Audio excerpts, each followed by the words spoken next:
jawaban atas situasi perekonomian yang muncul sejak Soeharto sampai dengan posisi Joko Widodo, jawabannya kayak apa kira-kira, ditambah dengan problem ekonomi di bawah COVID-19. Jadi perspektifnya kita lihat ekonomi politik internasional, ke regional dan nasional. Tapi kita lihat satu masalah mendasar bahwa seluruh dunia berhasil didikte oleh satu kekuatan tertentu di dunia yang istilahnya the secret and the small society. Dia menentukan seluruh dunia sehingga negara demokrasi ambruk, negara autokrasi ambruk, negara kerajaan ambruk, negara campur aduk dengan model apapun ambruk, tinggal dia sendiri. Yang akan ada satu nanti kekuatan dunia yang menguasai seluruh dunia tanpa menjajah dunia tanpa peperangan. Nah, itu muncul istilahnya konspirasi. Bukan, muncul dalam kajian di Amerika, namanya New World Order. New World Order. Nah, New World Order itu yang kemudian menginspirasi New Normal. Tapi jadi kalau disebut dengan New World Order, satu tatanan baru dunia, gitu ya, satu tatanan baru dunia, yang kemudian diminta untuk dalam kondisi new normal. Sebenarnya basisnya cuma 3. Basis pertama adalah seluruh dunia diatur berbasis IT, ICT. Itu yang disebut dengan terjemahan dari Internet of Things, IoT. Nah, itu basis pertama. Basis kedua, semua modal transaksi tidak lagi bersifat tunai. Semua transaksi akan mengarah ke sana kan? Kalau pakai pendekatannya Mark Zuckerberg, pakai pendekatannya Bill Gates, gitu ya, pakai pendekatannya Cina, mereka menyebutnya sebagai penggunaan digital currency. Atau cryptocurrency. Nah, COVID-19 ini mengarahkan seluruh dunia ke sana. COVID-19 ini mengarahkan seluruh dunia. Saya cut dulu. Abang termasuk orang yang percaya bahwa ini ada teori konspirasi di balik COVID-19. Saya tidak bicara konspirasi. Atau ada istilah lain tapi kira-kira begitu. Sebuah konspirasi itu satu dialog tanpa data. Atau ada yang mendesain supaya ini kita menuju sesuatu tujuan tertentu. Nah, kalau pertanyaan mendesain itu baru mendalam. Jadi dia bermula sesungguhnya dari cerita ketika Rusia, Polandia, Cekoslowakia, Jerman Timur itu ambruk. Habis Perang Dunia Kedua lah itu ya? Di tahun 90-an. Oh, yang di 90-an ini? Yang terjadi unifikasi dan sebagainya? Terus? Ambruk posisinya. Nah, setelah ambruk itu, Amerika melihat bahwa globalisasi yang akan datang itu sesungguhnya benturan peradaban antar cuma beberapa saja. Barat dengan kalangan timur yang non-Islam, Barat dengan Islam posisinya. Nah, dianggap untuk yang kalangan non-Islam sudah bisa ditundukkan. Sehingga cuma tinggal Islam. Yang dimaksud non-Islam ini apa ya? Cina. Udah bisa ditundukkan? Saat itu mereka anggap bisa ditundukkan di periode itu. Tahun 90-an ya Pak? Tahun 90-an. Dan itu memang Cina belum menunjukkan apa-apa. Belum menunjukkan tajinya ya? Belum menunjukkan tajinya apa-apa. Dan mereka juga belum membuka diri ya? Sudah mulai, tapi belum kelihatan barangkali ya? Belum kelihatan. Terus? Yang menarik adalah sebenarnya Cina mengikuti model, kalau pertanyaan begitu, saya ingin menyampaikan, sesungguhnya Cina pada periode tirai bambunya, dia sedang membangun satu fondasi tersendiri yang tidak dimonitor, yang tidak disangka-sangka oleh yang namanya Barat. Tidak termonitor? Tapi saya lanjutin terusnya. Berarti cuma Islam pertarungannya. Nah, itulah bukunya Samuel P. Huntington, The Clash of Civilization. Nah, The Clash of Civilization ini melihat globalisasi yang akan datang itu adalah globalisasi yang dalam satu tataran peradaban, peradaban, dan dia akan mengambil satu model tertentu sehingga satu peradaban itu sesungguhnya menjahit seluruh kekuatan manusia di dunia. Nah, karena itu Islam harus ditundukkan. Muncullah tudingan tentang Jamaah Al-Qaeda, Jamaah Islamiyah, Osama bin Laden, macam-macam posisinya ya. ISIS terakhir ya? Termasuk ISIS. Ya.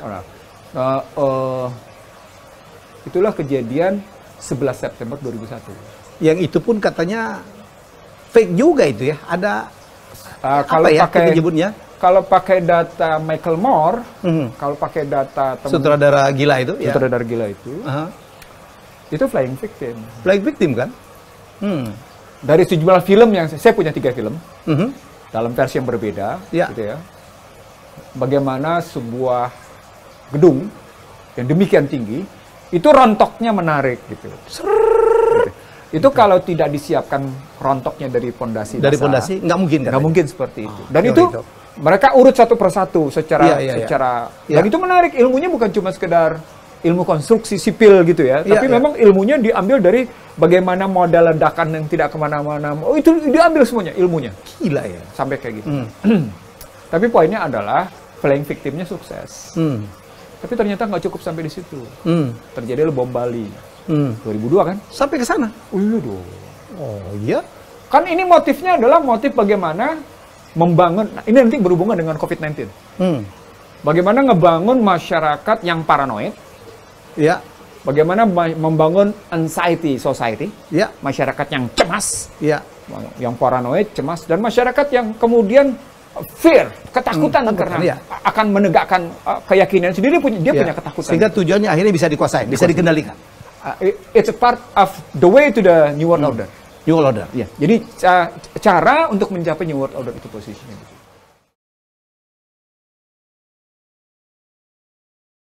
Ini kan diciptakan oleh suatu ketika negara kita dulu dijajah oleh yang disebut VOC. Sebenarnya bukan negara Belanda kalau mau jujur ya. Kalau kita lihat ini sistem swasta. Makanya dia selalu adu domba. Nah, apa yang terjadi sekarang pun itu menggambarkan apa yang terjadi dulu. Jadi polanya sangat mudah dibaca. Adu domba.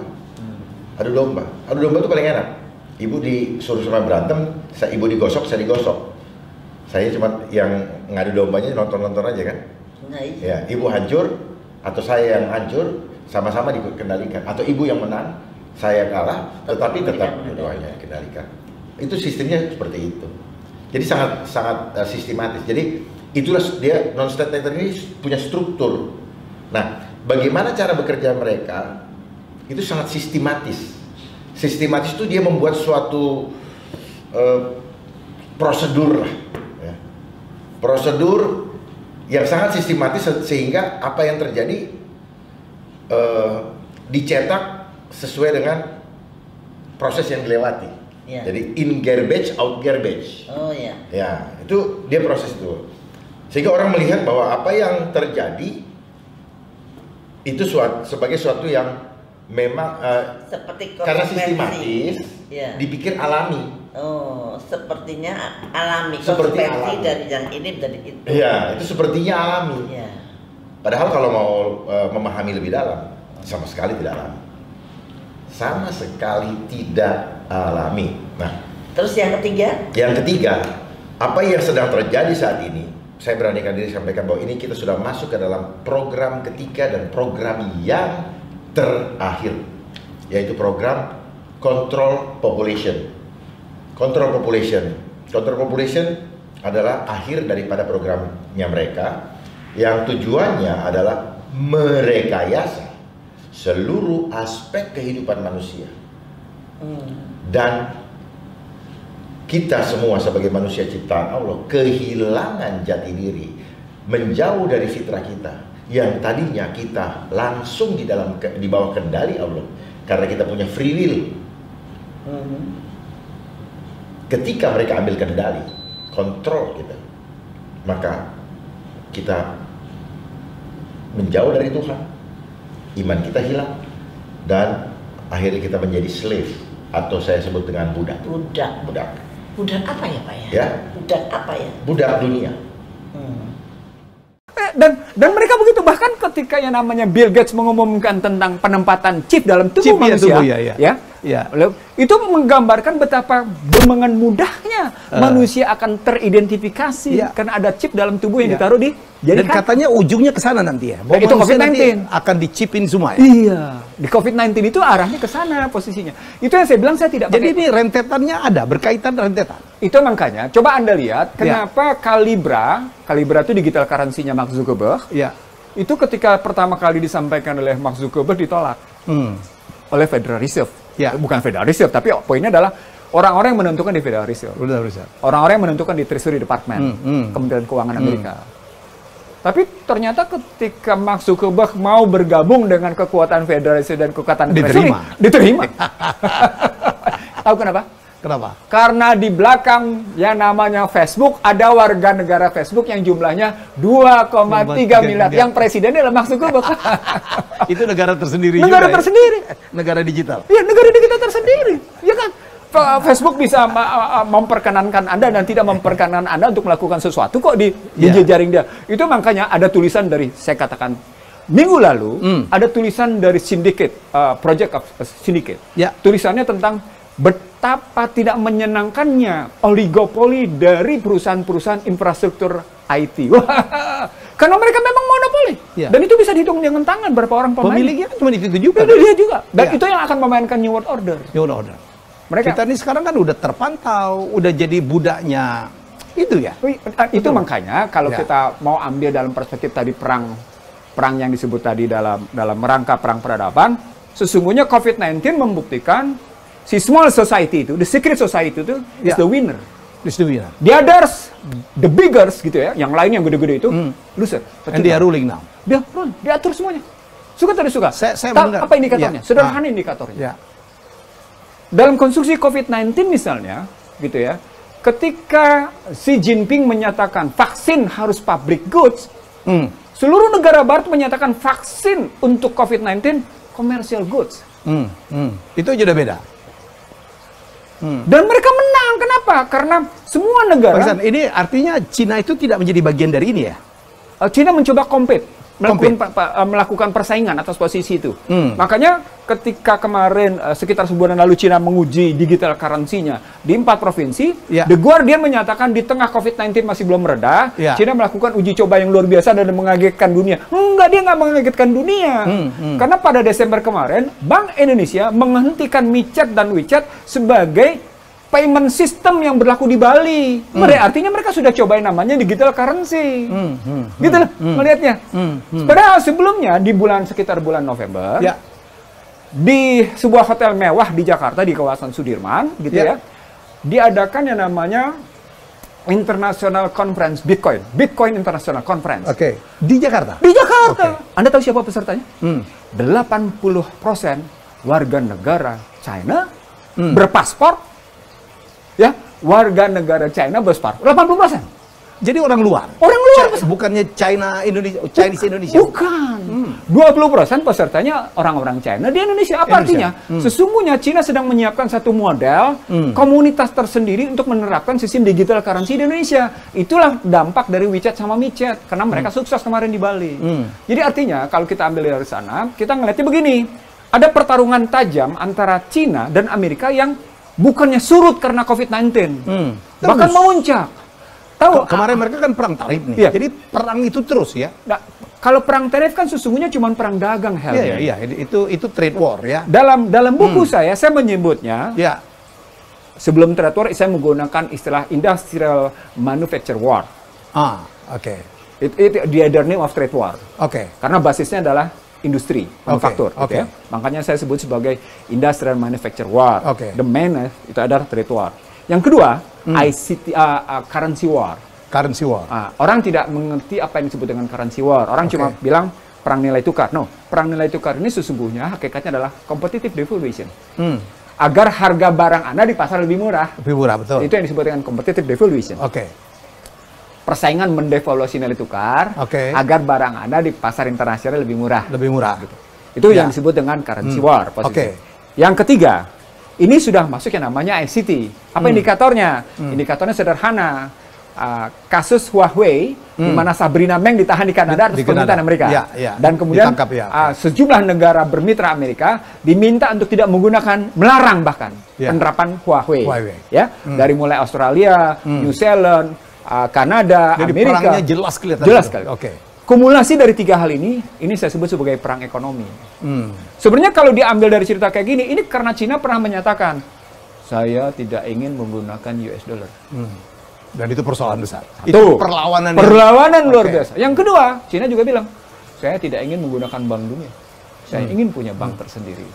Maka Cina pada rentang waktu 2015 itu gitu ya, ngebangun New Development Bank namanya sebagai pengganti dari World Bank. Nah, Cina dalam transaksi dagang dengan mitranya tidak lagi menggunakan US dollar, tapi menggunakan yuan renminbi. Jadi namanya di situ mereka menggunakan walaupun yang namanya masih kecil sekali porsinya ya. Iya. Tapi itu mengganggu dong untuk orang yang mendominasi berpuluh-puluh tahun ya. Ketika Anda bilang mengganggu, saya teringat pernyataan Henry Paulson Jr. Henry Paulson Jr. adalah Menteri Keuangan Amerika di era jatuh Bush yang membail out sejumlah industri keuangan di Amerika pada periode akhir jatuh Bush 2008. Jadi dari cerita Juli sampai dengan November 2008 itu, Henry Paulson lah yang mengeluarkan uang 300, dia dapat 700 miliar dari Kongres. Terbagi dua. 350 miliar dipakai di era jatuh ke Bush, 350 miliar dipakai oleh Obama. Yang saya mau sampaikan, Henry kemarin ngomong, kita nggak usah takut sama Cina yang kayak gitu katanya. Kenapa? Pertama katanya, industri keuangan di dunia tetap menggunakan US dollar. Confidence nih. Confidence nih si Henry Paulson Jr. Yang kedua katanya, transaksi perdagangan di atas 50% sampai dengan 60% masih tetap menggunakan US dollar. Jadi tidak mungkin ya namanya modal digital currency berbasis yuan renminbi berhasil menyingkirkan dolar. Nggak usah khawatir. Tapi Anda tahu kajian kalangan intelektual Amerika mengatakan apa? Kita sesungguhnya sudah nyaris putus asa loh menghadapi situasi kayak gini. Jadi bermula dari kata-kata West despair. Tapi kemarin Project Syndicate menyatakan American despair. Nah, ini sebenarnya menggambarkan peperangan dari situasi perekonomian baik karena currency war antara US dollar yuan renminbi gitu ya posisi. Perang Internet of Things, perang ekonomi secara murung sesungguhnya berhubungan dengan posisinya perang dirgantara, perang angkasa. Makanya kemarin ketika yang namanya SpaceX meluncur sukses, orang semuanya tepuk tangan. Karena sebelumnya, Cina gagal membawa Palapa di tahap ketiga. Means, yang saya ingin sampaikan, padahal Cina mengumumkan kemarin, dia mendarat di bulan terjauh. Apa artinya? Kalau Anda sudah bicara angkasa, dirgantara seperti itu, kan Anda seperti menggunakan helicopter point of view. Anda melihat sesuatu ke bawah dengan enak. Helmi Yahya, rumahnya di mana, posisinya titiknya apa. Loh, begitulah kejadian ketika yang namanya kilang Saudi Arabia yang keempat dan kelima dengan mudah dibantai 1, 2, 3 enggak. Dengan tingkat akurasi yang sangat tinggi. Jadi ada 3 peristiwa penting bagaimana penggunaan satelit dan drone itu demikian canggihnya. Peristiwa pertama adalah ditangkapnya drone Amerika oleh Cina. Dan ternyata mata-mata oleh Cina Selatan. Yang kedua adalah tadi dibantainya, dihajarnya kilang Saudi Arabia. Yang ketiga Karim Sulaimani dibantai habis. Nah, kemarin dalam cerita yang namanya saling ini, drone pesawat tanpa awak ini, drone ini menjadi mata-mata kemana-mana dan itu bisa terbang luar biasa. Jadi artinya kalau kita mau lihat situasi perang sekarang ini, ini benar yang disebut oleh Bill Gates, perang tanpa pertumpahan darah, tapi melahirkan kekalahan yang luar biasa bagi mereka yang tidak menguasai teknologi. Disinilah orang-orang punya pemahaman agama tidak boleh serta-merta ngomong sembarangan, Helmi. Karena situasi memang situasi perang. Kalau situasi perang, itu kan yang berarti dipukul bukan cuma sekedar yang namanya pengetahuan Anda. Keyakinan Anda juga dipukul, Helmi. Keimanan Anda juga dipukul. Itu serunya. Ada nggak memang skenarionya bahwa dunia dikuasai dengan pemberian pinjaman, dengan pemberian bantuan-bantuan dari orang-orang itu kepada negara-negara tertentu, termasuk negara Amerika sendiri ya, Bang? Karena orang nggak banyak tahu kalau Federal Reserve itu bukan punya pemerintah Amerika, kan? Orang nggak banyak tahu. Orang pikir kayak kita di sini kan, itu adalah swasta sendiri kan. Swasta dengan kemudian sahamnya dimiliki beberapa negara bagian. Jadi ada beberapa keluarga Rockefeller terus Wells Fargo misalnya, kemudian Citibank posisinya, dan terus JP Morgan gitu ya. Itu bagian dari jejaring swasta yang punya saham di Federal Reserve posisinya. Beberapa negara bagian seperti New York itu posisinya punya saham ada juga. di situ. Tapi ada pribadi-pribadi juga kan kayak Rockefeller segala macam ya.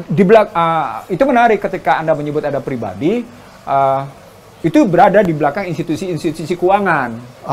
Jadi mereka boleh menggunakan kendaraan apa saja, tapi poinnya pada hakikatnya adalah pribadi. Ya, tapi bukan pemerintah aja kan yang punya kan? Betul. Poinnya.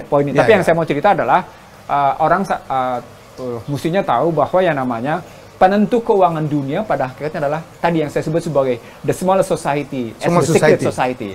Masyarakat yang sangat kecil tapi rahasia. Gitu. Dan itu menguasai dunia. Menguasai dunia. Ya, jadi Bang waktu. Oh iya Pak. Ya. Di tulisan Bapak kan katanya gadget ini sebagai pembawa alat pengintai. Alat pengintai.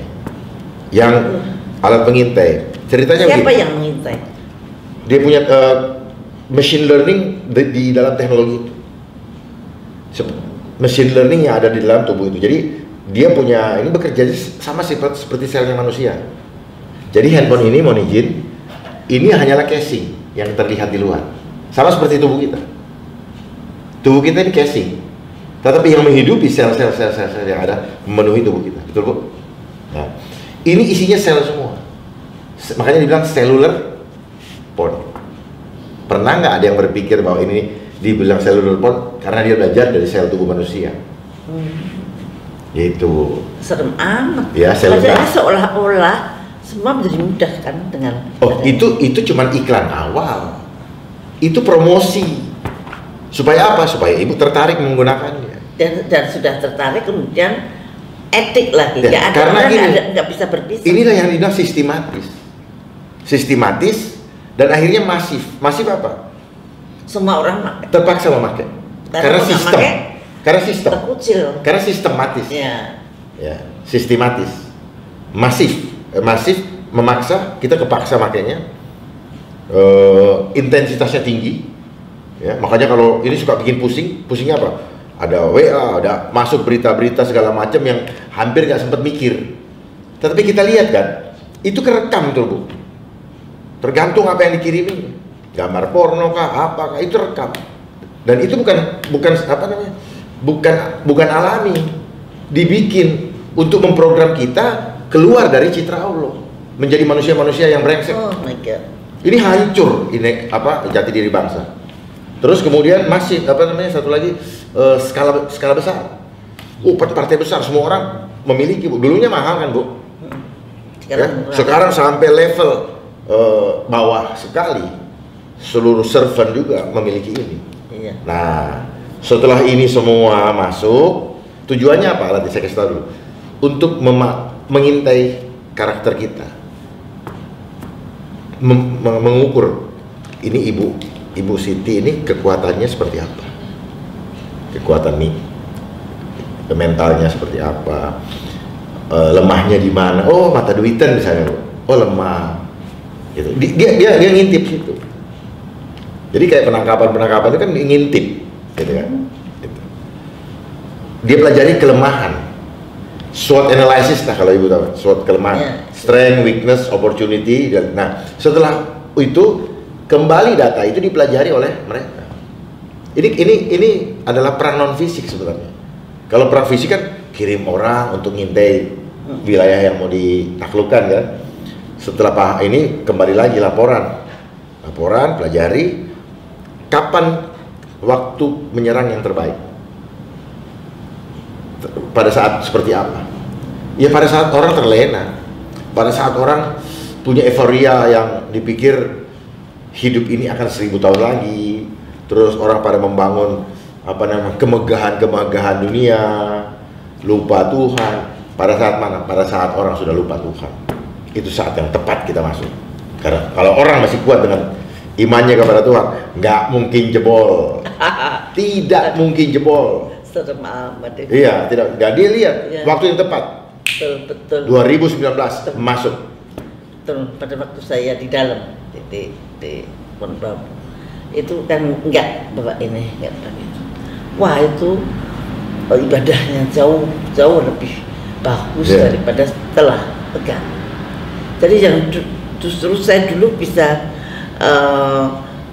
meledek teman-temannya, you sama saya tuh lebih merdeka saya. You itu dikuasai oleh HP, saya bilang. Tapi saya di sini saya nggak pakai HP. Kalau punya HP, baru mau apa HP bunyi, jadi berhenti. Mau apa? Aku pengen nyari apa. Jadi akhirnya waktu-waktu untuk ibadah pada Tuhan itu dia akan berkurang. Nah ini suatu keniscayaan yang kita hadapin ya Pak ya. Gimana ya caranya untuk ya kita harus, saya nggak tahu bagaimana saya harus mengurangi HP ini supaya ibadah saya lebih bagus lagi gitu misalkan. Yeah. Pak, saya akan bertanya Pak, ini buku Bapak. Ini ada gurita. Gurita ini mencengkeram dunia. Tuh ini kok ada N. pahlawan N ini. Ya itu waktu itu itu? saya bikin begini Bu, bahwa ada kekuatan yang menggurita sedang mencengkeram dunia, yaitu kekuatan global. Termasuk Indonesia ya. Oh jelas, makanya saya tampilkan di situ Gambar Indonesia. peta wilayah geografi Indonesia. Nah kemudian terus saya mengambil gambar wayang, tapi wayang dalam karikatur supaya kelihatan lucu, yang mengalahkan kekuatan global itu. Jadi filosofinya gini, bahwa Indonesia yang bisa mengalahkan kekuatan global itu. Nah N itu adalah Nuswantara. Nusantara. Ya. Nusantara. Ya, Nusantara itu fisiknya, Ya. geografi Indonesia itu Nusantara. Dari Sabang sampai Merauke itu Nusantara.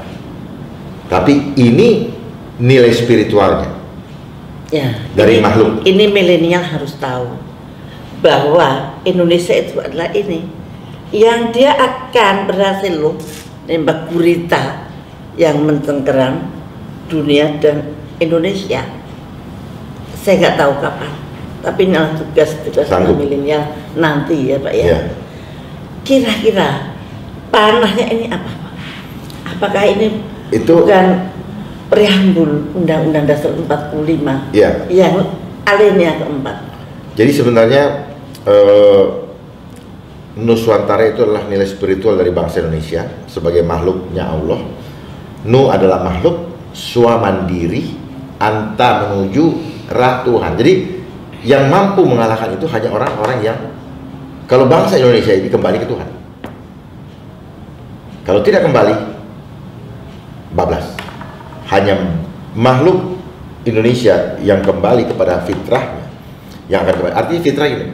Apakah bukan Undang-Undang Dasar 45 atau Pancasila atau preambul alinea keempat tadi ya? Ya, ini sebenarnya Nuswantara ini adalah inti daripada itu sendiri, inti daripada preambul itu. Jadi kalau jangan sampai kita terbawa kepada manusia-manusia yang materialistis. Kalau materialistis pasti tunduk, tetapi kalau yang fitrah, yang kembali kepada Tuhan, fokus kepada Tuhan, itu yang bisa mengalahkan. Nah, kita lihat lagi ke preambul atau pembukaan Undang-Undang Dasar 45 alinea 2 dan 4. Cita-cita bangsa Indonesia, merdeka, bersatu, berdaulat, adil dan makmur. Tujuannya merdeka, bersatu, berdaulat. Nah ini yang berdaulat, adil dan makmur. Adil dan makmur. Ini aja kalau Ibu breakdown, merdeka apa?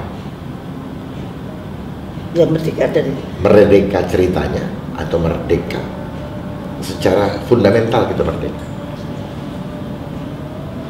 Di compare dengan perkembangan yang terjadi sejak 1945 sampai dengan saat ini. Bersatu, silahkan dipikirkan juga ini. Masihkah bersatu, berdaulat, adil dan makmur? Nah, ini kondisi, ini silahkan direnungkan. ya. Tapi di mata saya terjadi deviasi. Deviasi karena apa? Tidak diisi dengan tujuan-tujuan sebagai makna yang ada di dalam preambul yang alinea keempat. Membentuk negara Republik Indonesia untuk melindungi. Cita-cita kita adalah satu untuk melindungi. Itu tujuan. Oh, tujuan. Kalau cita-cita tadi merdeka, bersatu, berdaulat, adil.